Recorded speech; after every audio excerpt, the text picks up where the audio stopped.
afternoon and good evening, folks. I'm your host, Genevieve. And I'm Carly. And this is our Unbridled Live talk show on a Wednesday night live. And we have an incredibly special guest that I am so excited to introduce to you, Greg Honeycutt. Hello. And Greg is not only a mounted games rider, not only an adept referee now, but he also has helped so many people at different competitions with giving some feedback on maybe ways that they could help navigate like travel and making sure that they're safe when it comes to getting your horses to competition and from competition with your truck or trailer. I know, Greg, you have a disclaimer if you want to roll. Oh, yeah. Just during today's discussion, I just want to remind people that this following discussion may include my opinions based on personal experience. These are my opinions and not to be considered advice. Please rely on your chosen trusted source. So whoever you trust, believe them. But this is for discussion purposes, maybe to get people thinking about a few things. I'm not saying I'm wrong all the time, but I'm not saying I'm right all the time either. Right? Always verify with a second source with somebody that you trust. I have a trivia question for you. Sure. What is this? It's like an pair. or a pair. It's a pairs competition. What is this? A pair and a spare. Oh my gosh. All right. Enough with the fruit, okay? Okay. All right. So, Greg, when I pitched to you probably 2 or 3 months ago, I was like, hey, you definitely should come on. I want to hear your story because I don't even know how you really got inspired to get into horseback riding. Like you kind of just dove in head first, right? Now you're going to ref clinics. Now you're practicing to be a chief referee. Like it kind of like 100% like engaged now. So I know that I hear talk. Yeah, I've heard that you were into cars before this and like Yeah, not so much into horseback riding. So let's hear your story. Okay, so Alice has been with horses forever. And she raised 2 of the kids with horses. I actually had a Tennessee Walker many, many years ago that I trail rode and had a great time. His name was Flash, and he was wonderful. He finally passed away, and I was into racing cars. And so the whole time the kids were growing up, on the weekends, Alice would load the trailer in the truck and go one way. I'd load the trailer in another truck and head to Pocono, Summit Point, Watkins Glen, and race. So nobody was ever home on the weekends around here in the summer, but we were in 2 different locations doing 2 different things. Looking back, I kind of missed the fact that I missed so many of the kids' equestrian events, but I was doing my thing, and they missed a lot of mine too. Then the kids grew up and left home, and Alice was still competing, and I was taking her to competitions. And I guess like a lot of dads, boyfriends, husbands, you kind of watch and you go, oh, I could do that. I want to do that. That's fun. I would do that different. This is what I would do, Right. So we started talking about it, and we decided to get a horse that would be a good one for me for trail riding. I weighed a little bit more when we got him, so we needed something sturdy. So this is my guy and that's the Polynesian Sprout. I call that hairdo. So cute. That's Tucker. And he, as you guys know, halflinger, maybe not the best choice for games, but the right choice for me. Yeah. And we've grown together over 5 or 6 years, and it's a work in progress. But games has given me a lot, and it's a lot more than just the riding. It's the community. I go looking forward to seeing people that I've met and become friends with. Games has given me much. It gave me a concussion. It gave me a lot of stuff. But always a highlight. It really is. It's not just riding. It's family. It's fun. Right. And part of what this is about tonight is talking a little bit about maybe some of the things we can discuss with people about trucks and trailers and things that will help them, trying to help where I can. That's what I'm so excited about. So really quick, I actually did not know all this time that Tucker was a halflinger because he's a big halflinger. He's pretty tall, right? Yeah. 14'2". I was like, okay, 14'2". I honestly thought he was like a little Belgian cross. He's like a little sturdy dude. He looks bigger than 14'2". He does. Yeah. Yeah. He's a little tank. And, he is. But he has a lot of good qualities for games because he understands the elements, the equipment and all that, but he still has a lot of fear and he's super, super strong. Yeah. He is. He is. We have fun. We have a good time. That partnership is definitely growing, though. Just watching you guys out there, you can see year over year, like how much you're improving, and that relationship with him is improved. Because he used to be really scared out there. He really was. Right. And I was too. So maybe together we, we could. You have this experience. I always joke that we have an understanding that I'll feed him if he doesn't kill me. But some days he's not hungry, so you got to deal with that.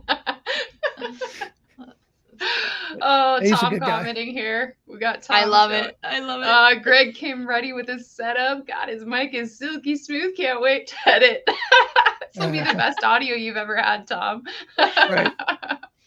Make Tom's job easy. We've got a live show, guys. So if you're in the comments, please chime in for us, like and comment.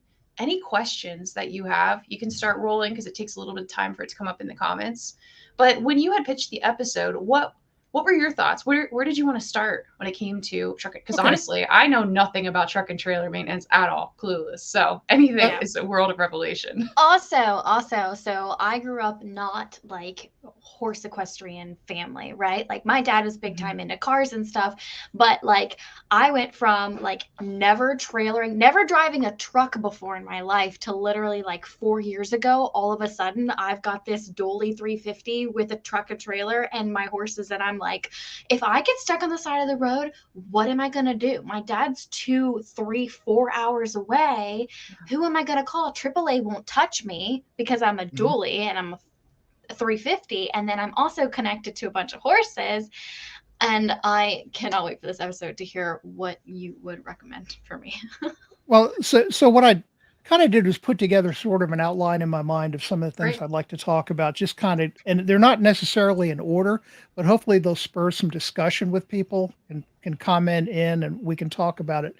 But I think the first thing is, and you're right, Carly, and at games I see, it's different than racing. Racing, most of the people there are somewhat mechanics, so they're hauling their equipment. If it breaks, they fix it. They're knowledgeable and comfortable. When you go to games, you see a lot of younger women, women without their husbands, kids, teenagers hauling big equipment. And it is a different thing. And everything's fine as long as everything's fine.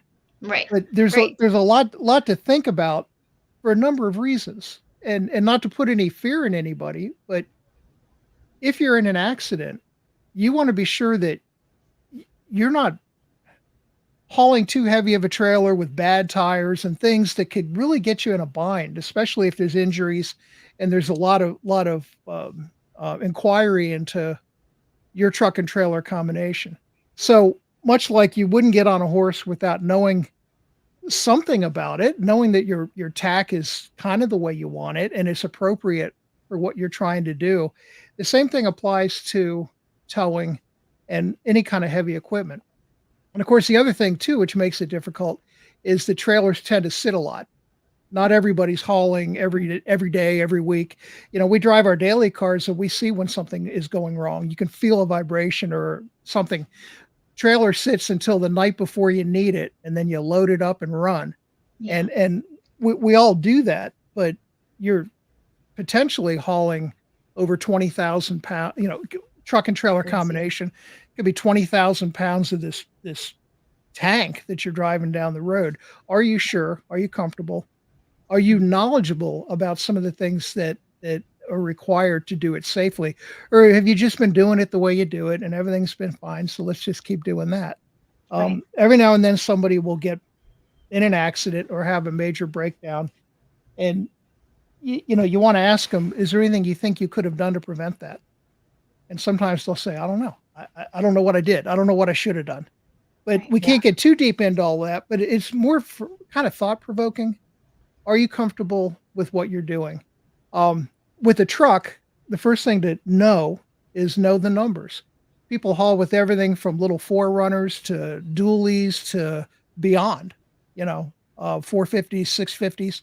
But do you know the numbers? Do you know what your truck really can haul, and not what your mechanic tells you you can haul, not what my neighbor does it.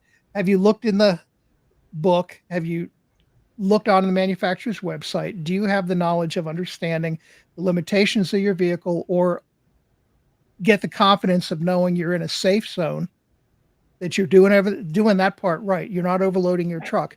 Right. And a lot goes into that, because a lot of the ratings that you see for trucks, like the gross vehicle weight, you have to deduct from your ability to haul passengers, all the stuff. Might, if it's a bumper pull, you might have the bed loaded full of stuff. You could have thousands of pounds of junk that you're hauling, which Yeah. will lower those numbers. So again, I don't want to go too deep into all that, only because there's not enough time. But for example, this is GM's trailering and towing manual. Mhm. It didn't come with your vehicle. It's something you can go on their website. You can go back all the way back into the 2000, way back, and look up the truck you own and see Mhm. what they say your truck can do. And it's actually very detailed, because it gets into, two-door, four-door, extended cab, short bed, long bed, different packages, because all those different packages change the weight of the truck, which then affects how much you can haul. So, Right. um, I recommend that people look at that for their model, and understand exactly what that capability is, and then read a little bit about what those numbers mean. Um, Oftentimes you see people hauling with 1500s, which can be quite fine, but you really should know what those numbers are, Mhm. and not just sort of rely on the fact that I bought a trailer from a guy that, and this is part of a trailer discussion we'll have in a minute, but I bought a trailer from a guy that said, "Yeah, it's a 7,000-pound trailer. I put an F-350 on it and hauled it home." Well, he ruined the trailer, because a 7,000-pound trailer can't haul an F-350 dually on the back of it. But he just said, Ah. 7,000, the truck weighs around 7,000, I'm good. Well, you got to deduct the weight of the trailer itself. So that 7,000-pound Wow. trailer can haul maybe 5,200 pounds, 5,500 pounds on a good day. Wow. And Interesting. so, That's crazy. and he sprung the axles on it and messed it all up. But it was just, he thought, I thought I could carry 7,000 pounds. No, your truck, if the gross vehicle weight of your truck is, like, a lot of the older trucks were 9,900, they kept them under 10,000 for a reason. Yeah. Now they've kind of abandoned that. The newer trucks are 10.5, 10.8. My 1 ton is 11.5, and they even go higher. Yeah. But that number doesn't represent that number represents the gross vehicle with everybody in it, totally loaded. That's it. And then when you look at the trailer stuff, you have to look at how much is in your truck and how much is in your trailer. You can't just go with the highest number and say I'm good. So some Right. of it requires research and understanding, Yeah. but I recommend people do it. I've definitely seen some bad combinations at MAs in different places. You kind of Uh, go, yeah, You're that's like, not this right. should not be. no. One How of do the you things that, fact check the weight of a trailer, though? well, okay, so there is, if I can find it here, um, there's trailer a tag on the trailer is where the serial number is. Give me a second. I gotta queue it up here. I know Um, where my sticker is on my trailer, and I've read like the okay, so this yeah, sticker, I'm still there. Okay. This yeah. sticker has this is one of my utility trailers. And what this is telling me is that the gross vehicle weight of that trailer is 15,680 pounds. That's the weight of the trailer and everything it's carrying total. 15,000.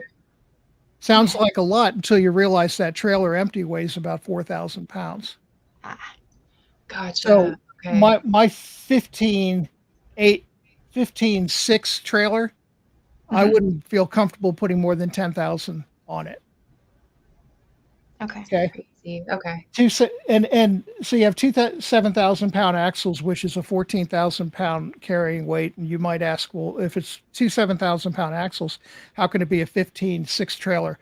Well, the tongue weight or the pin weight of the gooseneck on the truck picks up some of that weight. All right, so you have like it's like a three-legged stool.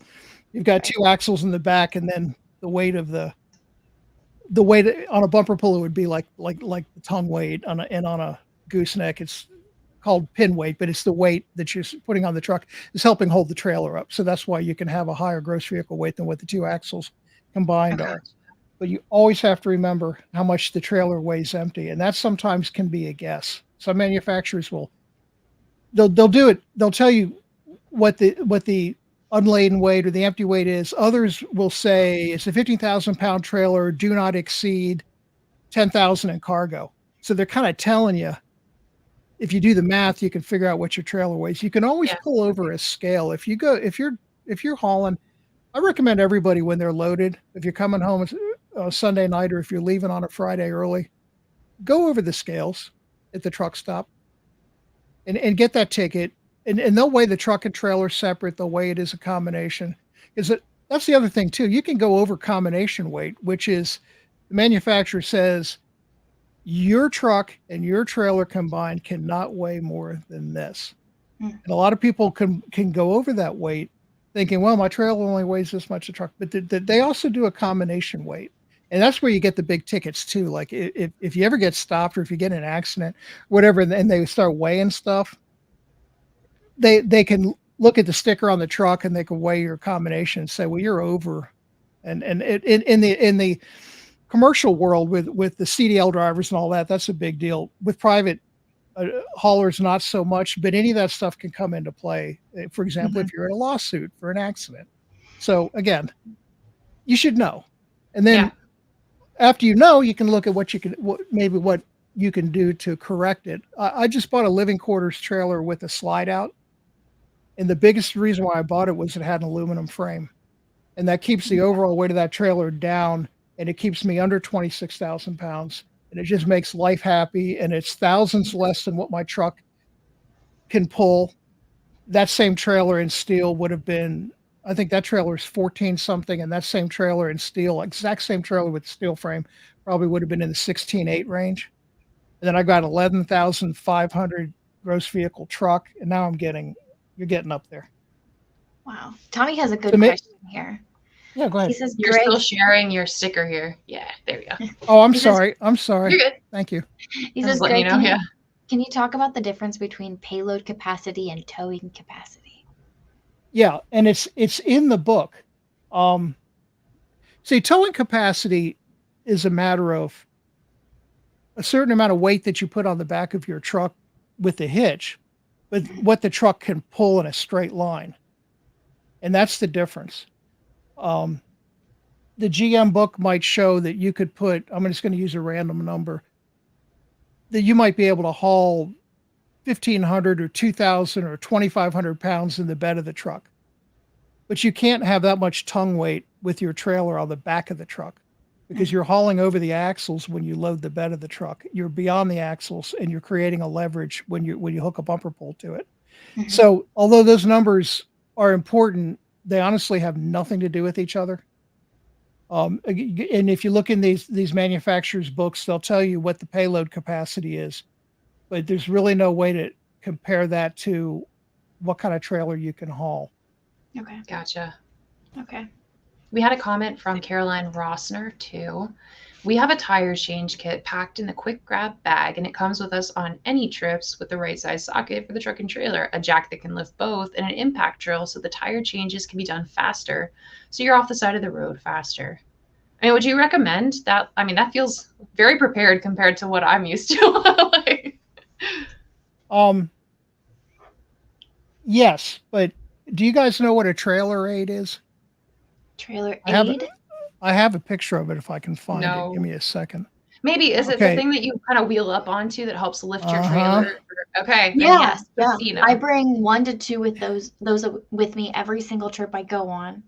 And then for Christmas, I also asked for a battery-powered impact gun so that I can take tires off by myself because I'm so small that I literally will be sitting, like I'll have that bar and I'll put that on like each of the whatchamajiggers on the tire to loosen it up, to take it off. And I will be jumping up and down and it will not budge. So I was like, I have to get an impact gun of some kind. So that's what I asked for Christmas. I would also... You can get some really long wrenches. I mean, my motorhome, my motorhome has the wrench for me to pull the tire off the motorhome, which I hope I never have to do, is 4.5 feet long. Whoa. And with that with What? that kind of leverage, it doesn't take a whole lot of pull to Okay. to do it because it's crazy long. It's That's a just good point. all Yeah. right. So here's a trailer aid. Yes.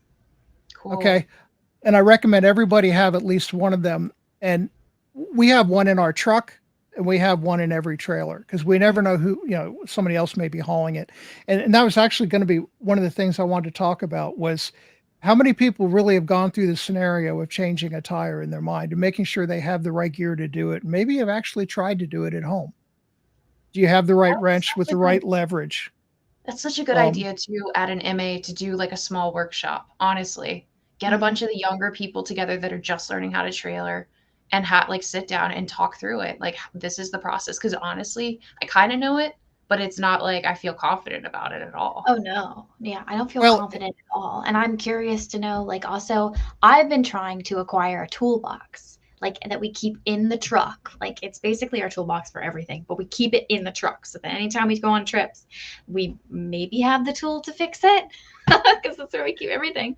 But at the same time, I still feel inadequate every time we leave the house in the truck and trailer. um, I carry in the back of our truck, and we have like 7 or 8 different trailers, and we're always doing things. Some of Mhm. it's heavy equipment, some of it's horses.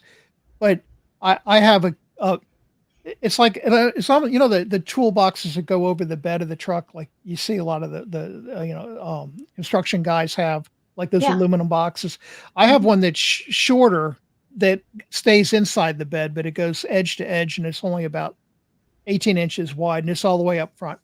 It Yeah. has, a trailer aid, it has ratchet straps, it has wrenches, it has a tire plug kit. Because sometimes when you get a flat, if you know how to plug tires, although plugging, 10 ply and 14 ply tires isn't fun, but it's an option sometimes to plug Okay. it and then just pump it back up. Mhm. Um, uh, Triangles, little safety triangles, the reflective ones, Okay. Mhm. because if you break down, especially on a dark road, you should put out at least a couple of Right. triangles behind you. The flashing lights are good, but Mhm. to put out especially if you're going to be hunched over trying to change a tire on the driver's side, you definitely want to put out a couple triangles. And you can buy a little plastic kit for like $10 or whatever. Okay. Um, those are good. A yellow safety vest, a reflective vest, so you're seen. Again, Yeah. think about the worst case scenario. You're on a dark road, even if it's a major road, it might be dark, Mhm. and you're going to get out there and try to deal with your tire issue when cars and trucks are whizzing by. Right. Um, Mhm. Most of us have flashlights on our phones and all that kind of stuff you can deal with. The only thing I would say about your battery impact is yes, it's a good idea, but then it gives you one more thing to think about, making sure you have a fully charged fresh battery. Right. You can't just put it in the box and hope that it works a month from now. Right. That's so Exactly. true, right? Yeah. Yeah. So, before you leave, you go, I got my helmet, I got my tack, all right, I got my impact and my battery and all that. My Because battery.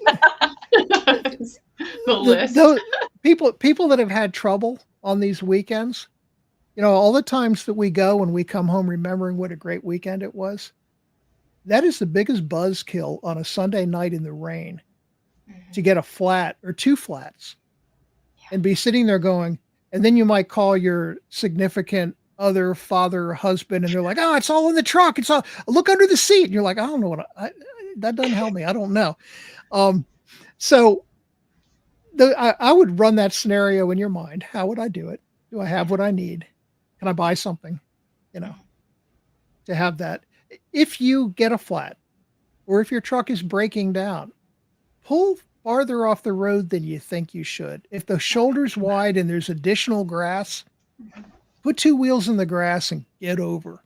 It Yeah. could save your life. I mean, Yeah. cops are hit and they know what they're doing and they get hit all the time on the road. So my recommendation always is like get over. Mhm. Like more than you think you should, because as soon as you open the door and look down, you realize you're right on the line. Now, do Yeah. you You know, angle, like thinking about this though, do you angle the truck and trailer at all as you're pulling over? You're just getting completely over and you're flush. I mean, to me, it's hit over. I'd rather. I mean, again, and there are people that are more knowledgeable than me about this, and Sure. somebody like Claudia and Jay or Dave McBain might have a dish recommendation. But if I'm going to pull over, I want to pull over straight, over out of the way, but I want to be able to see that mirror and what's Mhm. behind me before I open the Yes. door. So don't Yeah, block yourself. In my mind, that if you makes do any sense. crazy angling, you might make it harder to safely get out. See, But again, that's yeah, just me. no, that makes Mhm. sense. Um, It does. so that kit, that whatever it takes for you to know that you can change the tire on your trailer, then you have to look at your truck, and sometimes that's a lot harder because trailer aids don't work with trucks. They don't work with dualies. Now you're doing the old manual jack, and honestly, at that point, in many cases, it's easier to call roadside assistance or get somebody to come help you. Oftentimes, the spare tire that's hanging under your truck might be hanging by a chain or a device, and there's like a little crank in Yes. the And then you bumper, have to, yes, that's and what I have. it's been all right. So maybe it's been sitting there for 10 years with the road Yes. salt and the debris. And I bought Mhm. an Xterra one time where it took a torch to get that off. It was so rusted, crazy shut. There was no way. And I remember thinking, there's no way somebody could change this tire on the side of the road. All that mechanism is just solid, corroded, rusted Yeah, because it's never been used. Yeah. yeah, So if you have something like that, maybe on a nice day, if you're outside washing your truck and vacuuming it out, think, hey, I'm going to lower that tire and make sure that actually Comes comes down. down. Some of like those it's things something had that I can do. some of those um, bumper ones had a key that you put in to take out a plug to take the tire out. Do you know where the What key Tommy's is? truck has. Yeah, we have no idea where the key's at. Hmm. Okay. It's something to think about, but again, changing tires on big trucks is not a fun thing on the side of the road, and the jacks that they come with are horrible, and really getting somebody with a good, proper jack or it'd be worth paying a tow company to come do it, honestly. I Yeah. just The had Val trailers are send me a different. message. She had just gotten a refresh post, when they send you the reminder of like this time last year, and it's from 2017 with another flat tire. It's like how appropriate. Val Um, has such bad luck when it comes to flat tires. Yes. well, and that actually We is have a one of the couple of big. comments too, Oh, but go sure, ahead. yeah, go ahead. Go ahead with the So comments. looks like this Linda. one, yeah, Linda, we have a rod that fits over the arm of the lug wrench. Yes, yeah, and Extended. we do that all the time, mechanics. If you have a wrench and you need more leverage, you slip a pipe over it, Okay, to and give it you makes it more. longer, and you get more leverage. I've got in my shop, I've got all kinds of crazy things I use as extenders for that. Um, absolutely. That's what I I need Now to bet. have. you can break the wrench, so you got to be careful. Like you got to be aware that you're putting more pressure on the wrench than it might be designed for, but it works like a charm in most cases. We have Kenny here. So my trailer, a GVWR, is 7,000 pounds with a certain type of tire. Does the type of tire change the GVWR of the trailer? No, but I'll tell you something. I'm glad, Kenny. I'm glad you mentioned that because there's Okay, first, times. what is a GVWR? Let's set the stage because I Okay, have no okay, idea. okay. The weight that we talked about earlier, the gross vehicle weight rating, is that Got it. trailer fully loaded, including the weight of that trailer. So Mm. in Kenny's example, his 7,000 pound trailer, depending on what it is, pull out 1,500 pounds for the weight of the trailer ish. And again, it just depends. I've got a little sundowner that only weighs 2,200 pounds empty. Yeah. And so it really depends. But the point is, the the tires aren't going to increase your load carrying ability because the load carrying ability is based on the design of the frame, the axle that's on there. If it's a dual axle trailer, Kenny, it's probably two 3,500 pound axles. There's your 7,000. You really don't have a lot of wiggle room. And I was looking at some tire charts when I was getting ready for this, and because I wanted to talk about tire pressures, but the tires recommended for that trailer potentially fully inflated to the maximum, which is where you get the best load carrying capacity, can be the tires themselves can not carry much more than what those axles can carry. And best example of that was it was a 7,000 pound axle that I looked up on a trailer that recommended this particular tire. And those tires inflated to the maximum had a carrying capacity of 3,408 pounds each, or 3,508 pounds each. That's 7,016 pounds on a 7,000 pound axle. Wow. There's no wiggle room. Adding a heavier tire doesn't make the axle any stronger, and doesn't make the trailer, it doesn't make the trailer any stronger. What it does do, and why we do it, like for example, the new trailer I bought recommended 10-ply tires. So I put 14s on it. It's a stronger tire. You won't be running near the maximum capability of that tire, which is a really good thing, but it doesn't mean you can put more stuff in it. It just means that instead of being out of this 95% range, you're down in a better, safer spot. And the more the plies, the more durability, yada, yada, yada. But manufacturers sometimes will say, well, it's a 7,000 pound tire. We're just going to put these, 265 16s on. But when you look at the numbers, they're speccing it right to the max. Everything's good, but you can't go over. But that's not really what. Do you ever, other than some rare examples, do you ever really want to be right on the edge like that? No. So you put a better tire on, but it doesn't mean you can carry more now. So we have Val's got a great question.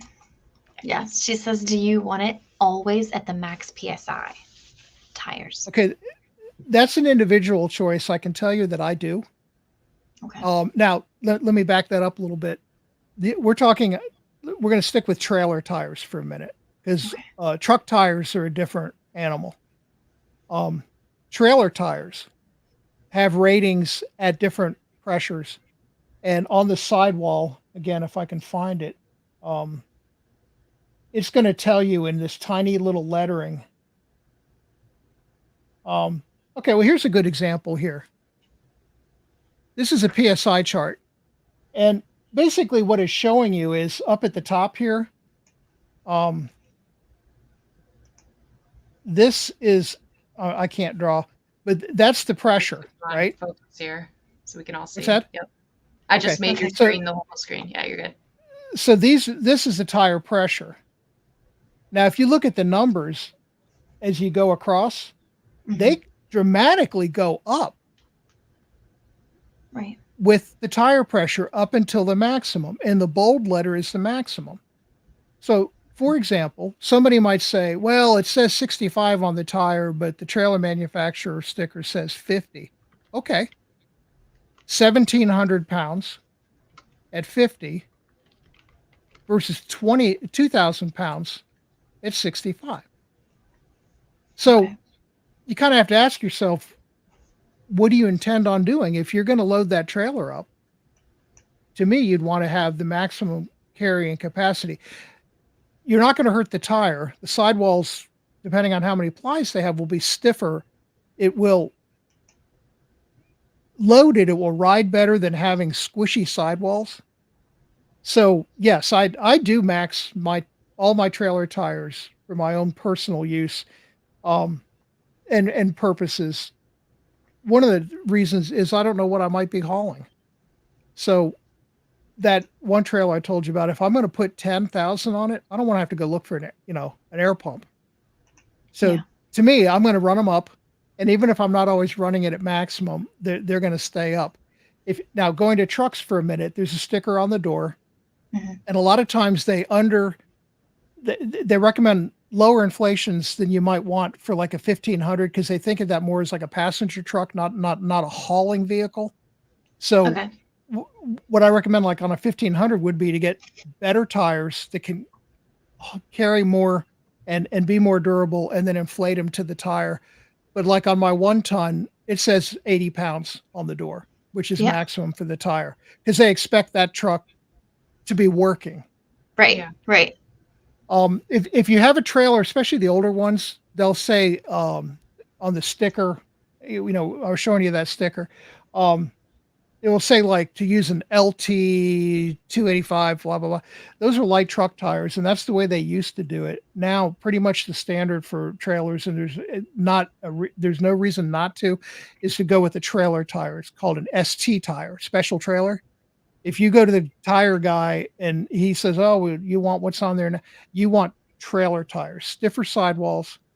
Um, Passenger car tires are designed to have the ability to steer. Trailers Mhm. don't steer; they just trail.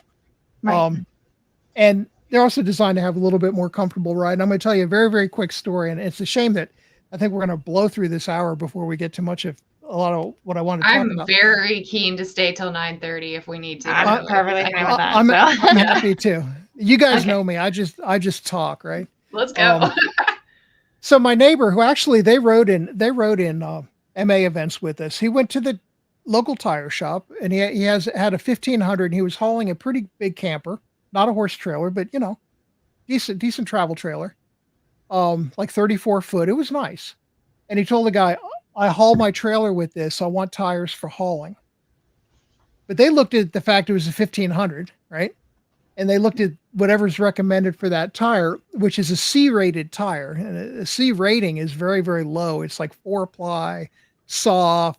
It's what I would call like a passenger truck tire. So they put those tires on and send him on his way. And he comes down to the house. He goes, "Man, I don't understand. Like when I haul my trailer, I just feel like I'm doing this. Like I'm just." So I looked at the tires and they were C rated. I'm like, "You told him you were hauling, right?" And he said, "Yeah." I said, go back and get at least D rated, which is a heavier tire, more plies, or an E might be overkill for a 1500. But hey, let's get the tire for the job, and he Wow. did, and it worked out a lot better for him. It took So- away all that. We have some comments here. So Caroline said, we went up a rating higher than what we needed for our trailer, and it did help reduce our number of blowouts, just like you're saying. Yep. Cool. And then I have a comment from Val. Kenny. Oh, okay. You want to go to Kenny first? I was going to say Val because Yeah. what's the best portable tire inflator? Oh, good question. You have a recommendation, at least. Yeah. I've actually got one. I think I bought it like Tractor Supply or somewhere, but it's made by Slime, and it's like this little silver thing, but it doesn't plug in your cigarette lighter. It came with the whole kit. It was like a little box, and it had the Slime tire. I don't know if y'all are familiar with that goo that you can put in your tire, and it's supposed to seal it Yes. from the inside. So it was like the slime inflator with the slime bottle and some plugs and even to inflate your air mattress. And it was all a kit. And I thought, well, I don't know about this inflator, but it had alligator clips for the batteries to hook on the battery instead of a cigarette lighter plug. And that was definitely +1 for me because I thought, all right, so at least it's designed to, run a little bit harder and more than what a lighter plug will do. So Yeah. I guess my recommendation would be something like that. And it would plug in, it would clip to your battery. It would not plug in your cigarette lighter. It would not have any kind of lithium battery in it. You see these things on TV where the guy's like, "Oh, it's like a drill and it pumps your thing." And I think, yeah, when that battery goes bad, can you buy a replacement? It's, Yeah, exactly. it's hook it to the battery of your truck, long cord, and that, and we've been very happy with that one. Here's Interesting. a comment from Kenny. We'll go back. Can't dragging brakes also cause a blowout since the heat of the brakes can heat up the rim, resulting in overinflation? Yeah, and I'm not even sure it's overinflation as much as heat, like just heat in the drum. Trailers have really kind of rudimentary brakes. I mean, your passenger car has disc brakes, and they're designed to cool and do all these fancy things. Trailer brakes haven't changed in a bazillion years. It's a big old drum, and it does this. And once it starts to gather heat, that's why you see the tractor trailers on the highway with the smoking brakes. Once you start to build that heat, it just doesn't go away. Like it's just not. It just transfers, and so it transfers from the drum to the rim to the rubber. Not that you're melting your tire, but you can upset the bead of the tire where it goes around the rim. I guess overinflation would be part of it, but it would take a lot of heat because even to go up a few pounds. It would take, I don't know how much heat it would take to really put a tire up 15 or 20 pounds. It would be a lot. But what it does do is it upsets the tire on the rim because of the heat of the rim on that tire. Absolutely. Dragging brakes is a bad thing. And what does he mean by dragging brakes? Well, with trailers, it's a little bit more difficult because you don't really have, you have a brake controller that's supposed to interpret what you're doing with your foot and apply brakes to the trailer. Mhm. If your brake controller is set too high, then when you're giving a little bit of brake on your truck, your trailer brakes are working like crazy. Gotcha. Okay. Some of the newer controllers are really smart because they have inertia sensors in them too. So they're going to be smarter than, they're going to go, yeah, you don't need all that brake right now, honestly. Or it seems really low and the inertia sensor feels like you're about to hit like you're really jolting. It's going to amplify that brake signal for you. They're better than they used to be. But yeah, the first thing to do is to try to set that brake controller at a proper level. Now we could talk kind of quickly about how to do that. I was going to say, there's a comment by Caroline. Is there time to cover setting your brake controller for the trailer? Okay, there we go. Now this is really going to depend on what kind of brake controller you have. The old traditional add-on brake controller that a lot of people have should have a lever to manually apply the brakes. A lot of the ones installed in trucks now, like my 2018 Duramax, it's built in, but it still has a lever. I can manually bring it on and off. There may be exceptions to that though, because some of these smart brake controllers may not have that. Point being, if you're hauling your trailer empty and you have too much brake, you'll know it because it will just be jerking you the whole time. Like every time you go to apply the brake, it's just like grabbing you. Yeah. So if you're hauling empty, you need to back that down. Now, some brake controllers have a wheel on the side, and you have to look at the wheel to figure out the plus and the minus. I've had some like that. I really don't like them because you can turn it the wrong way. Some of them have two. They have what they call the sensitivity, but then they also have what's called the delay. The delay is kind of cool because if you lean into your brakes, you've got a sensitivity adjustment on there already, but then you can adjust a little bit of a delay to take some of that bucking out that happens when you're applying brakes because it delays that signal to the trailer just a little bit. And I had one of those, and when I got it dialed in right, I really liked it because I didn't feel like I was doing this. And also just because I do a lot of mechanical work, I don't want to eat trailer brakes if I don't have to. Right. There's just one more thing to fix. So to try to answer her question, one way you can do it is to go out and load the trailer with all the equipment and the ponies and all that. Go out on a road. It can be just a straight road. It can be gravel, but it's really better on pavement.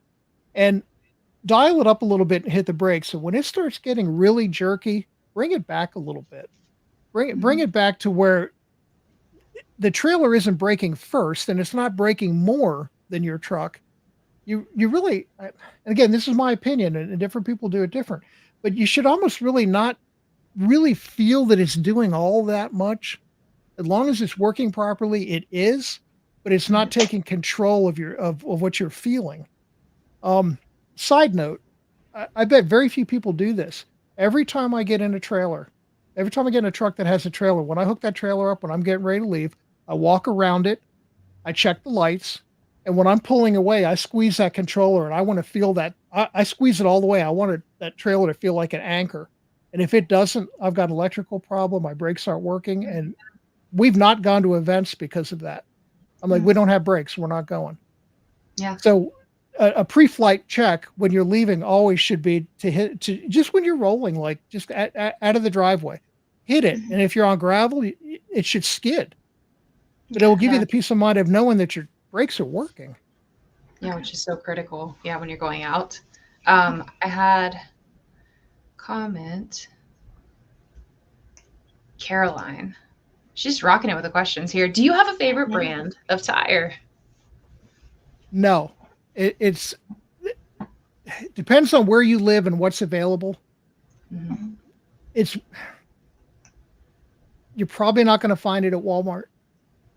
I go to an independent tire guy, and we use I think they're all called like Trailer King or something, and a lot of these are being made out of the same factory or pretty much by the same companies with different brand names for different markets and all that.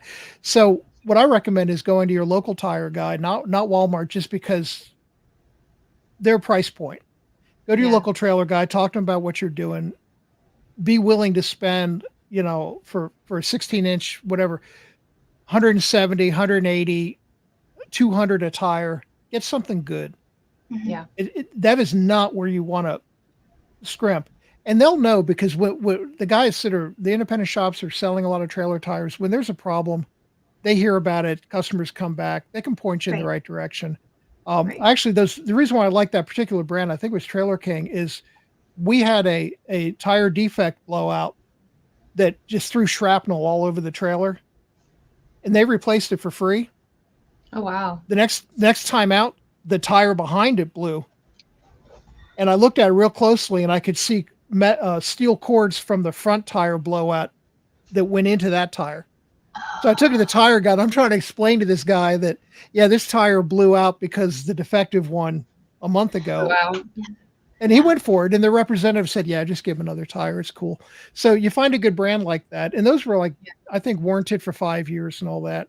Okay. So I'm going to try to shift real quick into that subject, tires. Okay. Tires, for the most part on your trailer, your tires are not going to wear out. They're going to age out. Okay. And they're going to start doing stuff like this. Right. These are, dry rot that you can see. Okay. Right. The analogy that I use is you buy milk, you put it in the refrigerator. When it's expired and no good to drink, you throw perfectly good in your mind milk down the thing because you're not going to take a chance of hurting yourself. Yep. Tires, right? They have date codes. They have date codes on them. Let's see if I can find one for you. You should know how old your tires are. Give me 1 second. I know it's in here somewhere. And your spare. Keep that in mind. Because I bought a trailer, new to me, but not brand new. And I got all new tires the whole way around and was like, we're good to go. And then one blew because of something we hit on the road or something, I guess. And then we were like, okay, we'll just use a spare. Well, we didn't think when we replaced all the tires, we also needed to buy a fifth tire. And that spare was no good. So we were SOL. So let's talk about that for a second, because normally what people will do, they'll go to the tire shop and they'll say, and the same thing with their vehicle too. If you have a full size spare, which a lot of them don't, but trucks do. Give me a fresh set of tires and put the best one on the spare. Dude, you're here because these tires are no good. Why would you want to haul a no good tire around? Yeah. When we did this trailer I just bought, I was kind of in the same position because I looked at the date codes and all the tires were outdated, including the spare. Yeah. And I ended up buying 5 tires. And I couldn't, because I put 14 ply on a 10 ply trailer. I could have bought a 10 ply and saved that much little money on my spare because it would have been appropriate for that trailer. Mm-hmm. But you know what's going to happen if you put it on the ground and use it? You're going to want to use it till it's dead. So the guy told me, he said it's like $14 between the 10 ply and the 14 ply. And I'm like, just give me 5. Yeah. And you're absolutely right. My motorhome, when I bought it in 2015, I pulled the cover off the spare. His motorhome's in 1997. The spare was 1996. It still had the blue soap marks on it and the little nubbies. Wow. But you can't use it. Yeah. It doesn't do you any good at all. So you're absolutely right. You're really, when you go to buy tires, you should think in terms for your 2-axle trailer, think in terms of buying 5 and just cry a little bit when they're taking those perfectly good looking tires with all that deep tread off and throw them away. But rest assured that you've got nice, soft, when I say soft, tires tend to harden over time. Nice, fresh, safe tires. Right. And it's what, 246, 8, what, 246? I mean, I think I got out of there for like 8 something for 5 tires. That's not that bad. Kenny commented and said, my old trailer had bias plies tires on it, and my new trailer has radials on it. what's the advantages and disadvantages to them? And I guess what's the difference? Because I have no idea what he's talking about. Well, bias ply and radial are how the tire's made. Okay. Radial tires are made with the plies going a different direct, like radially instead of linear and all that. Kenny, I really can't answer that because I almost exclusively every trailer I've had has been bias ply. Mm. And I wouldn't even want to say you could swap it out. It wouldn't matter. I guess in a way it depends on the trailer. I am seeing more and more travel trailers like the big prowlers or whatever have radial on them now. But I really don't know why they're going that way. Yeah. I'm just an old, you know, give me 4 trailer tires kind of guy and that. But you could, I'm sure you could look that up or even check through the manufacturer or talk to your local tire guy and ask them what's the Right. deal with radial trailer tires. Yeah, I'm I just don't curious, know. Kenny. If you do that, though, definitely report back and let us know. Because, yeah, I'm curious. That's interesting. Here's a picture of a tire with the date code. Okay. Excellent. They use that. I guess it's called like a Julian calendar or whatever. It's the week and the year that the tire was made, and it's in a Okay. little inset little box. Like if you look at your tire, it looks like it's recessed, like they cut in a little bit. You know, you see what I'm saying? Where Mhm. it's a little bit as opposed to like this raised letter number here. Mhm. Um, you should know. Let's going back to the know your numbers. You should know how old your tires are. And it's not, well, didn't we just replace them a year ago? Because it was 3 years ago. And when you bought them, they might have been, you know, depending on where you bought them, they might be a year old. Like when I Oh. get them, I look at the date code if they've been sitting in a warehouse. I can't do anything about it. I can't demand fresh tires, but I need to know that the clock started ticking when they were made, not when they were used, because they're made with rubber and oil and stuff that tends to dry out over time. You know, you go into a tire shop and everything smells like rubber. Mhm. You walk by your trailer 4 years later, it doesn't smell like rubber because it's dried out. Okay. And as far as how long can you get out of them, um, if you treat them well and all that, I mean, I'm like 5 years. It's just not a 7, 8, 10 year deal. You can push them, and people do. They push them until they're bald, but you can drink that milk after it's a week after the sell by date and you might be fine. But that's the thing. You're on going back to the beginning of the conversation on the side of the road on a Sunday night in the rain, Mhm. thinking for what, a couple $100, I could have had a good tire on here instead of this worn out Yeah. thing. So Saved you that much put it time. put it in Yeah. your budget. Talk to Santa Claus. A lot of people get tax refunds, whatever. But to me, it's a priority. I mean, it's your trailer's pair of shoes. You know, they Right. need to be right. That's Flip hauling our back to your other babies. camera view here. Here I am. I keep leaving my graphic up. I'm sorry. You're good. I'm sorry about that. No, I you're think it also fine. has a lot to You do see, with like the amount of miles that people drive because everybody drives a different, amount of miles to get to games competitions. And, maybe Joy Seymour's, 5 years is a lot different from my 5 years because she's driving twice as many miles as me to get to every competition. that and she's farther from home. She's Yeah. farther from help. Yeah. You know, the Canadians, I call them the Canadians, but Dana's father, when the intercooler went out in his motorhome and he had to Mm. leave it at the Grange and go back to Canada and then figure out how to get it fixed in the States. Oh, wow.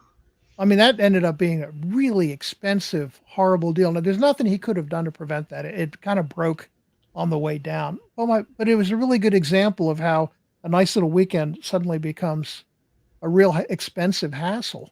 Yeah. And it's like that with hauling your trailer. If you do some preventative things, which we'll maybe be able to talk about here for a minute, you can make your trip down and back better. Same thing you do with your ponies. You wrap their legs. Whatever you do, you're doing things to prevent problems. Right. But to expect to just throw them on a trailer that hasn't moved in 6 months and plug in an old rusty corroded plug and not check the brakes and I had somebody, one of the MAs, say that their trailer lights were flashing. I'm like, well, then your brakes probably I didn't say this to them, but I'm thinking your brakes probably aren't working either. If the whole plug is right. Yeah, right. How often would So you recommend somebody grease the bearings? well, that depends really on mileage and also a little bit about how you store it. But Okay. they can be checked like a cursory check, and this isn't to check how much grease is in them, but this is just a cursory check to make sure that at least you don't have an immediate problem that requires immediate attention. Is you, and any of y'all can do this. You you kind of squat down and you grab the tire at the top. You put your fingers under the fender and you grab around the back of the tire and you shake Mhm. it. I mean, Okay. hard. Okay. And if you feel like a click, click, click, click, click, like it's loose, that's the bearings on the hub. That's the wheel is loose. Hmm. I mean, you got to give it a pretty good tug. If it's very, very, very, very, very, very, very slight, have somebody look at it, but it's probably okay because some of the trailers, the what's called the preload on the bearings are different. I Okay. generally kind of put mine where there's not a lot of that, but the way you actually put the nut on in the little keeper, there's like a little variance. But like Hmm. I can tell if it's yeah, that's fine. Or it's like, oh, that's severe. That's like it's moving. Then take it Okay. to a shop and have them check that. A lot of Okay. times when the grease goes out, it feels loose like that. That's kind of what comes back to that question is, if they're packed up nice with grease and everything, usually they feel pretty good. When the grease disappears, you get that play also, Okay. Okay. and they wear quick. Bearings will wear really, really fast if the bearing nut is loose and there's play in the wheel bearing because it's not riding Hmm. on the bearing anymore. It's off of where it's supposed to be, and it doesn't Hmm. take long at all to build up heat. There was that. Well, I shouldn't say it, but there was a once upon a time there was a train crash not too long ago somewhere, and the bearing overheated and it just derailed the whole train. I mean, wheel bearings are a very important part of things moving on the road. So, Right. but Right. you can check them.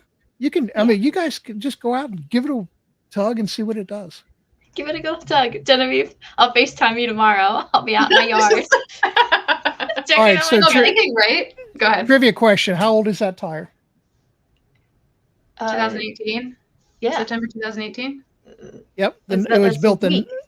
the ninth week of 18. Correct. The ninth week. Ninth week, not month. Okay. Yeah. Yeah, they do weeks because you'll see like 4318 or something like that. They go Mhm. by just factories, the way they think, everything is like a weekly thing. Um, let's talk really quick and about your trailer and how it's level. This is Hmm. like a really big deal, and it's a pet peeve of mine, and you see it wrong all the time. Trailers, trailers need trailers need to be level with the truck. Hmm. They on a gooseneck, they should not be like up. Oops, Hmm. wrong hand. With weight like that, what it does is it takes the weight from being even on the two axles to most of the weight being on the rear axle. So remember we are talking about those tires that only had like 8 pounds of variance between being overloaded and being full. If you're driving a loaded trailer and you start putting more weight on the back axle, you're putting more weight on the back tires. Hmm. And so you easily can overload that scenario, the axle tire combination. Bumper pulls, it's just a matter of, and again, I had all these pictures, but of course I can't. Well, here we go. Okay, so here's my here's my old Bison, which by the way is for sale if anybody's looking for a really good trailer. How And if you much, look at Greg? that, 25. It's All right. nice. It's Now y'all nice. It's know. got living quarters, and I've gone through the whole thing, and everything works the way it's supposed to. But Two the horse, point of three it is, horse. This is your three, plug for a second. yeah, Yeah, plug it. okay, 3 horse slant load living quarters, 2011. Everything's nice. I've replaced a bunch of stuff in it that just out of preventive maintenance. It's a nice trailer, but I just bought the new aluminum living quarters one, so something's got to go. But I want you to see how nice and level that is. That trailer's empty, so it might look a little bit high, but it Okay. won't be once when it's loaded. That's what you're shooting for. The Hmm. problem is, and you hear people say it all the time, well, I've got an old trailer and a new truck, and the new trucks are higher. So the only way to get it to clear the bed is to lower the gooseneck. and that makes it jacked up. Hmm. That's true, but I stole this off the internet. Hopefully, it won't make anybody mad, whoever's trailer that is. But that's wrong. Okay, Yeah. Yeah. that's not good because the weight is leaning. Yeah. The weight ends up leaning back here. Right. Okay, and so there's ways to make that better. And the interest. I'm trying to find another example of a bad one. But what's interesting about it is you can do it fairly cheaply. Okay. Give me just a second here to find. All right. So here's like one of those pictures you see, bumper pulls, right? Yeah. Oh my gosh, those are so scary when I see And those. see that's the other way. Like bumper pulls generally, I mean, yeah, you can jack them up too high because your truck's high and you don't have a drop hitch. True, but Yeah. you know what's dangerous about that one is right here. Ah. And the reason why that's a problem is you don't have the steering How many contact with steering? the road that you would have here. There's no weight on those fronts. Yeah. So what happens is you might be going along and everything's cool, and then you're going around a corner and you're skipping, you're bouncing. Yeah. There's no steering there. I mean, the front end is sprung up. You see that all the time, and that's too much tongue weight. It can be fixed a lot of times by loading the trailer differently. Okay. Some people will load like their trailer and they'll go, well, I'm going to put that heavy generator by the back door because I don't have when I have to climb in the trailer and get it. So you end up putting all that weight in the back. Have you guys seen that video? Let me see if I can find it. Oh man. I don't think I've seen any video about that. Have you But ever I'm seen the super- video?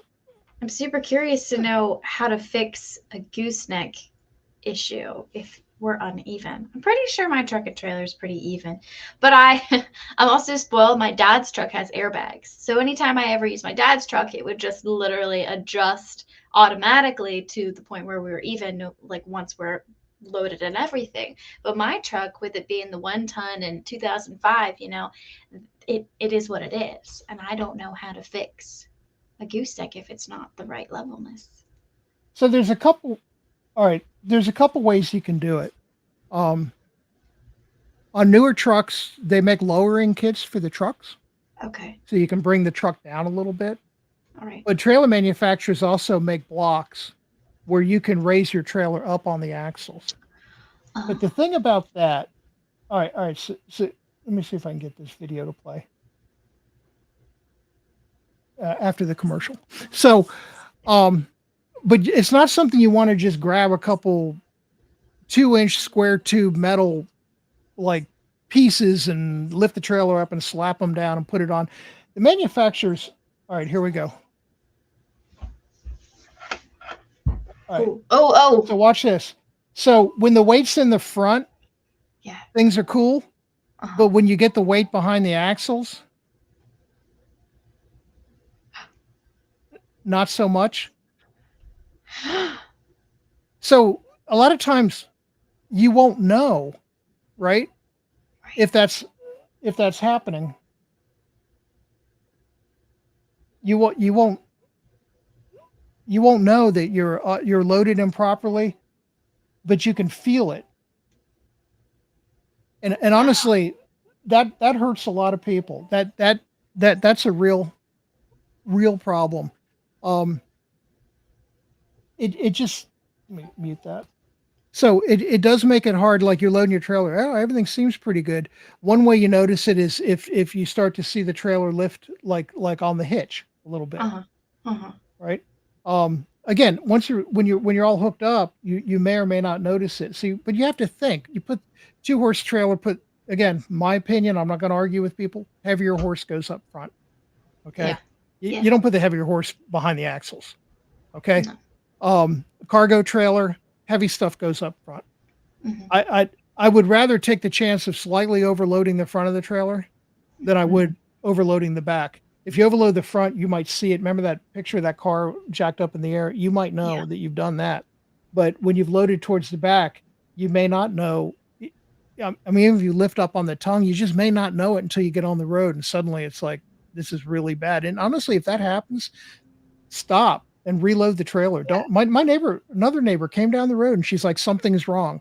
And they had done that. And we reloaded the trailer on the side of the road, moved the weight around, and off she went. What about a bumper pull that's like 2 horses and you have, let's say, a large heavy horse and you've got like a smaller horse? How would you arrange that? Heavier horse to the front. It's more. Or if you're side by side, I guess is what I mean. You know what I mean? Like a 2-horse straight Doesn't load. the heaviest horse go on the driver's side? That's what I've learned. Or somebody told me that way back. A lot of people horse say always that goes on the driver's side, and I don't know why. Yeah. Well, I can tell you what I think the reasoning is, and I would agree. Is most roads are crowned. Where we at? They're crowned. So you're going down the road this way, and if you have that weight to the right, there's a lot of lean towards the shoulder. You ever drive in the snow, and I mean, you slide off. Yeah. So I think the idea there is to kind of keep the weight uphill, if that makes any sense, on your crown. At least that's what I believe the reasoning is, and it makes sense to me. Again, on a straight loader, there may be a reason why you don't want to do that because of the size of stalls or some other thing. But if you can lean that way, definitely, I think that makes sense. Okay. I was thinking a way that we could recap too, and if you have another point, you can go there also. But Christmas is literally days away, guys. It's going to be coming up. What should be on new drivers' Christmas list as far as trailer safety? That kit we were talking about. There's a couple things you can do. If no one in your family is mechanically inclined enough or interested enough in doing some of the things that need to be done, which includes looking under your trailer trying to find rust. Yeah. All right. See these rust holes? Nobody looks under their trailer.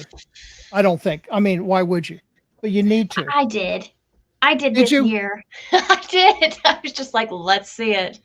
What's the damage? And honestly, take a screwdriver and poke around a little bit and see. I mean, look, if it's bad, it's bad. If you put a hole in it, that's telling you something. If it sounds like good metal, then, that's another thing. But what I was driving at is if you don't have anybody that really wants to do that, then maybe a really good Christmas gift would be to find a local trailer shop that you trust and a gift certificate to have your trailer checked out. That's a good idea. Spring. Yeah. There's a lot to look at, and I'm going to try to run through them real quick, but you're talking about tires, brakes, bearings, frame. Look at the roof and make sure it's got sealant on it so you don't have those leaks. Floor, the wooden floor is great for urine and poo, but it all leaks down underneath and gets on that metal frame. A lot of times, if you're looking for damage in a trailer, look to the passenger side on a slant load because that's where the back end of the horses are. And that's where things tend to drain. But have somebody really go through your trailer for you. Because it's not one of those things where you say, like maybe your daily driver, I'll drive it. If the engine light comes on, I'll have somebody check it. This is preventative maintenance. This is the stuff that you don't want to have happen too far away from home. That would be the gift. And that would be equal to like a halfway decent Christmas gift. To find somebody, pay them an hour or two, an hour maybe to go underneath and really go through the trailer. Second thing would be if you don't do it, you need to rinse your trailers out, pressure wash your trailers, pull the mats often for the same reason. The urine, the poo and everything will eat your trailer underneath. So maybe a nice gift would be to have a pressure washer company or somebody, again, if you don't do this at home or you live in an apartment and you can't do it at home, to pull those mats, clean that thing out, spray it out real good, and that should be part of your preventative. I'm doing it with my Sundowner after every, not my new one, but my little 2-horse. I do it after every trip. I don't want stuff staying in there because I may not use that trailer for months. So the time to do it is when we come back. What about if the floor is also like aluminum? Well, it's a good thing you mentioned that. Of that. It's okay. So here's my Sundowner, right? Yeah. And on the right side is the aluminum. On the left side is what they did at the factory, which was called Sun Coat. And it was like a bed liner spray that they put over the aluminum, and they thought that would prevent anything from getting under there. Well, what happened was it cracked and stuff got under there and got trapped, and it ate those floors up. I bought mine. I was fortunate to buy it before that happened. and I pulled the sun coat off, just tore it off in a big sheet, and I have a bare aluminum floor with rubber Yeah. mats over it.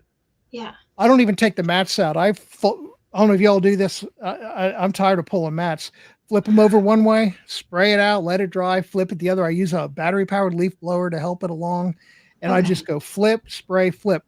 If you do that with aluminum floors, you're fine. They can have a corrosion on them, which is like a surface corrosion. You're going to get that, but you can also see perforations like this one. Um, there's nothing harmful there. That's just a surface corrosion. There's nothing Okay. deep in any of that. Okay. I had to replace a couple rivets, but honestly, that floor is strong. But if I let stuff sit on it, it's just going to eat it quickly.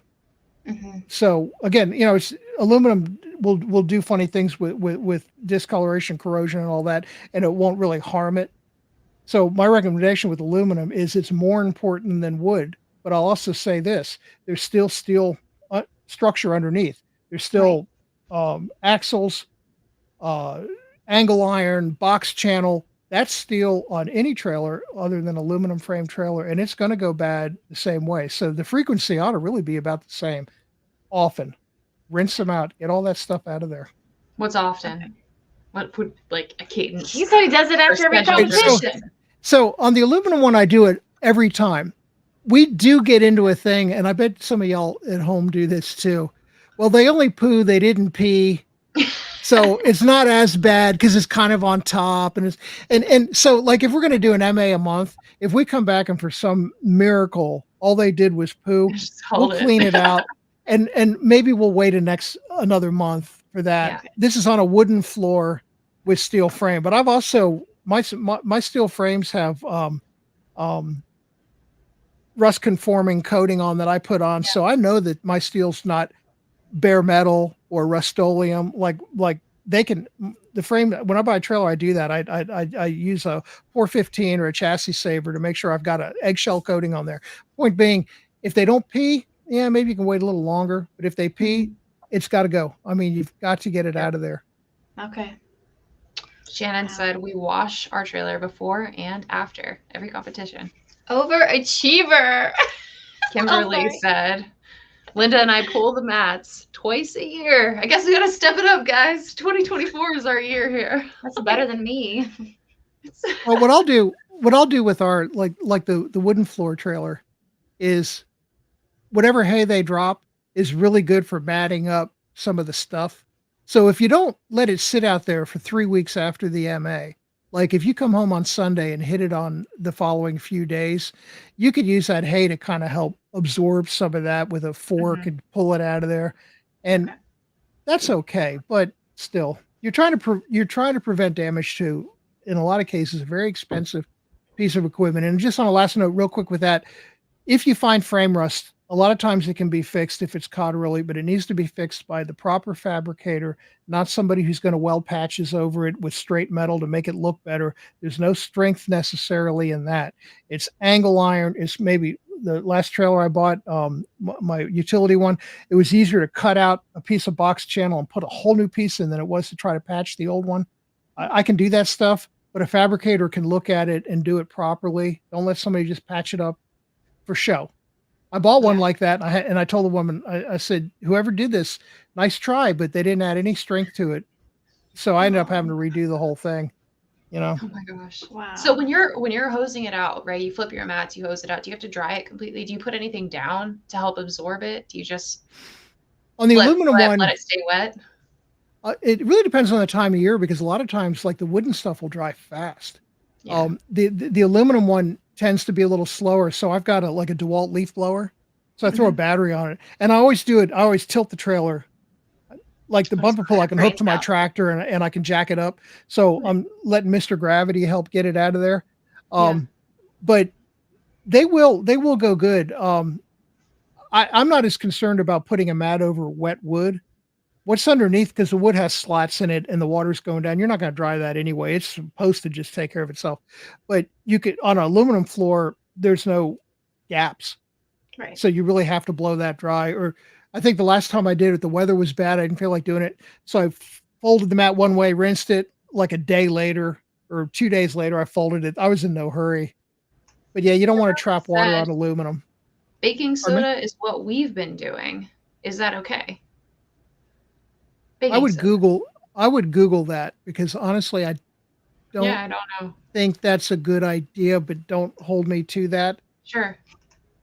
It sounds like water, it could be corrosive, right? I don't know. I know. I think I read somewhere about baking soda in another forum about how to clean aluminum, and somebody said no.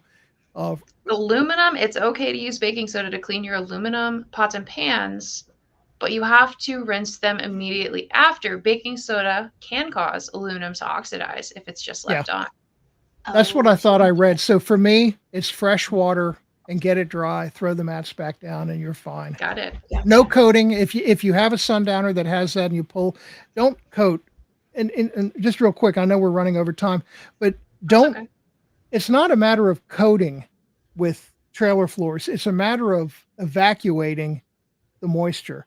You could spray bed liner and all this fancy stuff, but if it cracks, which it probably will with all the flexing and stomping and everything going on back there, now you've got a place for water to sit and urine to sit, and you can't get to it. That's why I ripped that Suncoat floor top out of there, because I'm like, all it's doing is collecting. It's not preventing anything. Yeah. So people that do the bed liner stuff and all that, not. I mean, just if it's a wooden floor, leave it alone. Put the rubber mats on. If it's an aluminum floor, put rubber mats on it. Don't try to seal it because you're better off letting it just run through and dry. Yeah. All right. So that's 1, 2. What's a third gift under the tree? Just because we had max viewers here, we just had 18 viewers. So if people are interested, what is the third thing that you might recommend for someone who's new to trailering for Christmas? Or even a toolkit for them? What would you have in your toolkit? It depends. Honestly, to answer that, it would depend on the person's capabilities. Mm-hmm. Fair. So, I mean, tools that you can't use won't do you any good. Carrying a whole bunch of stuff. Recently, sadly, I helped somebody at an MA with a starter on their truck. I had some tools. I didn't have the right tools. We had to go buy tools so I could fix her truck. And I felt so bad about it. I'm like, sorry, but I just didn't bring my starter stuff with, to do, you know what I mean? But I'm going to go back to, again, have somebody check it. And if I hopefully I can find something real quick here to show you. Have this done properly. Okay. Do you know what that is? Can you see what that is? Well, it's if you have a bumper pull trailer, right? That breakaway cable. Okay, for that little cable. You know what I'm talking about? Yep. Yeah, it has to be in the middle. Is there? So what is, when you say that correctly? What does that mean? Because there's times we just nodded it up. All right. Yeah. This is correctly. Give me 1 second to focus. Yeah. This is correctly to have the cable connected to the box and connected to your truck. And I like these little recoiling ones. Mm-hmm. They'll show you that this is wrong, having it hanging low. That thing's job is to, and I'm going to show you one more because, it will just take me a second. Because I know I have it in the recoiling ones, honestly, I've never seen. Like, I think our truck has always had like the small metal cord that like hangs low or gets tangled in the chain too. Same. Do not. And I had this discussion with somebody in MA, and it was a friend of mine, and I was able to say to her, your cable's wrong. Oh, that's the way the trailer guy did it. He wrapped it through the chain so that it wouldn't drag. Exactly. You can't do that. And here's why. The point of it is to. Let me pop this. The point of the breakaway is it's hooked to a little thing that will put electric on your brakes. It's hooked to a battery. Mm-hmm. If your trailer hops off the ball or completely leaves chains and everything, it needs to be able to pull out. It can't be going through chains and stuff because it's not going to pull. It's supposed to be able to easily pull. And the way they recommend using them, which is really different than what a lot of people think, is it isn't even so much if your trailer completely leaves the truck, chains and all, where you're 50 feet ahead. Mm-hmm. It's if your trailer hops off the ball and you hit your brakes, the trailer's coming through your truck. So the idea is that it should be not tight enough, but it should be short enough that if your trailer hops off the ball, it activates. Like you got a problem, that trailer needs to Okay. stop itself so it doesn't plow you down, or Right. they start getting crazy like this. Hmm. So a gift would be a recoiling thing, and they make them in 4'6" length. Figure out what you need, buy it, put it on. You may never need it, but if it's done wrong, it's no good. If it's done right, it could save a major problem. And again, go back to the lawsuits. If something happens, your trailer takes off across the median and hits somebody. Like, Right. yeah. Right. So for gooseneck, do they make the coil as well? Like the They shorter make coil for they make goosenecks? the coil for the gooseneck, and the gooseneck in a way is a little bit less of an issue, Right, because honestly, it's still back because there, kind of. of the dynamics of it. Yeah, it doesn't. There's really not a straight line pull. Like the thing is really high and Hmm. the cable's really low. Hmm. Um, but my again, an MA person who I won't name told me that they were pulling their fifth wheel and they made a hard left turn and suddenly it was like going Oh, and it they had caught they caught that cable in the fifth wheel and oh, it pulled the plug. Now he's out there in the middle of the oh, road, people blowing their horns. He don't even really know what Oh happened. my gosh. Um, so you Rochelle don't want to. said, this is fantastic information. Same with my cable being wrapped in the chain. It's been done that way by the Sundowner dealer. It broke within a short time frame. Where can I go get the recoiling type? Um, Amazon has them. There's a company called eTrailer. I think they're out of Texas. They're really good, and they have a lot of pictures on their website. And they also have actually eTrailer is a really good place. If you have a question, go on there because they do like videos and chats, and people can ask questions, and they're really detailed. Every now and then, I honestly they'll say something that I don't agree with, or they'll show something that I'm like, eh. But generally speaking, they're good, and you mhm. can shop that superstore online and get and buy quality, Dexter, Lippert. There's a bunch of different names out there that are OEM manufacturer stuff. If you go to Amazon, sometimes you got to watch because the stuff's bad, Better and not maybe with that little you. Yeah, recoiling cable won't last very long. So, yeah. Right. um, maybe Kimberly said, e-trailer. how long should the recoil line be on a bumper pull? And that's a good question. Like, how do you judge the length that you're supposed to be ordering? Like, who would I talk to? Where do I go for that? We just had an emergency brake line replaced, and the recoil line looks way too short on the new replacement, but All the right, original so was look, way too long. so Kimberly, look at this. They show if you look at that arc, they show that chain that um breakaway cable here Mhm. to be shorter than the chains. Right. Okay. So again, going back to the idea that it's supposed to pull if your trailer jumps off of the ball, it's going to fall down and pull. So Mhm. it has to be pretty tight. And a lot of people leave all this slack cuz they're afraid of making a hard turn. But if you really like put a ruler on it, like I'm not an engineer, but the way that's connected and the arc that it makes, you're not if you make a hard left turn, you're not adding a foot to You're anything. not going to You're overextend it. No. think Really, about your though, chain. I Think was going about to your say, if they get chains. tangled, though, I feel like a lot of people are just trying to mitigate it getting tangled because they already have it looped through their chain and then it turns, you know? And that's the cool thing about the recoiling one is it kind of takes care of that for you. It always kind of stays up high, Hmm. but you don't want it to be 6 feet if you only need 4 feet because again, the thing hops off the ball, the recoil extends, but it doesn't pull. It Hmm. needs to pull. It Okay. needs to pull if that ball drops off. And the Right. recoil, I think, less chance of having trouble with that. Well, we're Yeah. 5 minutes out from an hour and 30 here. So Sorry about that. everyone, there's no, I was going to say there's so many questions. Everyone's in the comments and they're like, can we do another show? Can we have another show? Can we do a follow-up show? So let us know, Greg, if you're willing to come back in January so we can do another follow-up. I'll give you 5 minutes to close.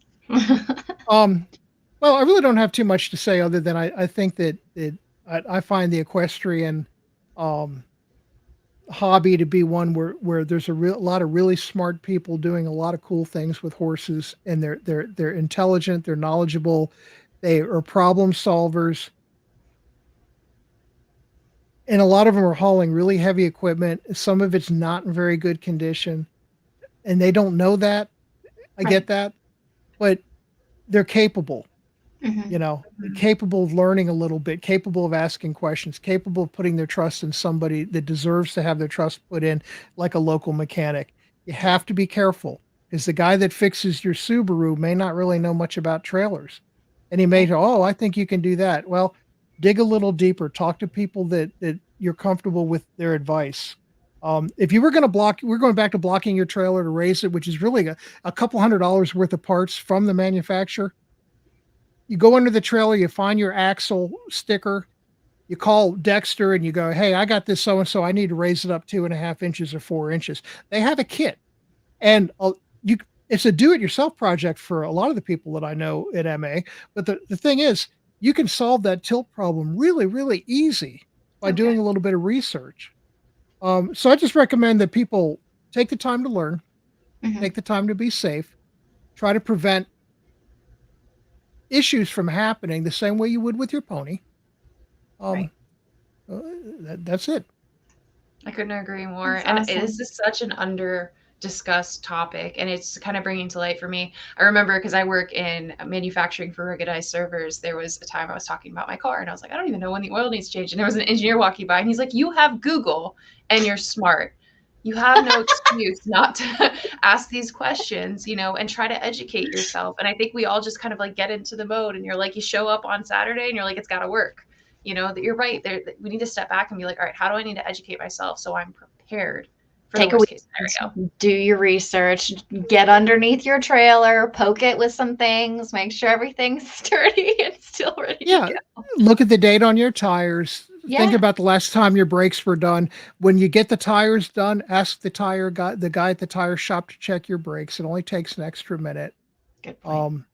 Things like that. So just make life easy on yourself by making your truck and trailer stuff a priority because it's all part of being able to do this fun Right. sport.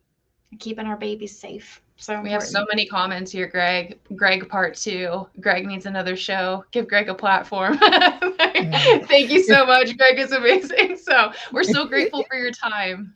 if you want to do it again, just let me know. I'm happy to come We back because absolutely need to. I had like 5 segments that I wanted to talk about. I think we did too. I think we There's a should Yes. lot to Okay, this. good. Let's Because I do have a more winter questions series, for you. Greg. Like maybe once a month for a couple of months during the downtime, and we can just kind of get people thinking in that direction. Maybe we'll have a totally Right. different year next year. Maybe we Yeah. won't Yeah. have any flat tires. I do know Well, Val mentioned, and I don't know that we ever covered it, but she said we need Greg to come do like a clinic at Popsicle Pairs 3. So I don't know if you're up for that or if you're coming, but apparently Val is hoping that you will do a It's clinic. a lot of kids. I think it would be really I think beneficial changing a to stick tire is around. what she was referring Exactly. to. Yeah. Yeah. Yeah. and maybe we'll do because if you and I know you got, but let's plan another one.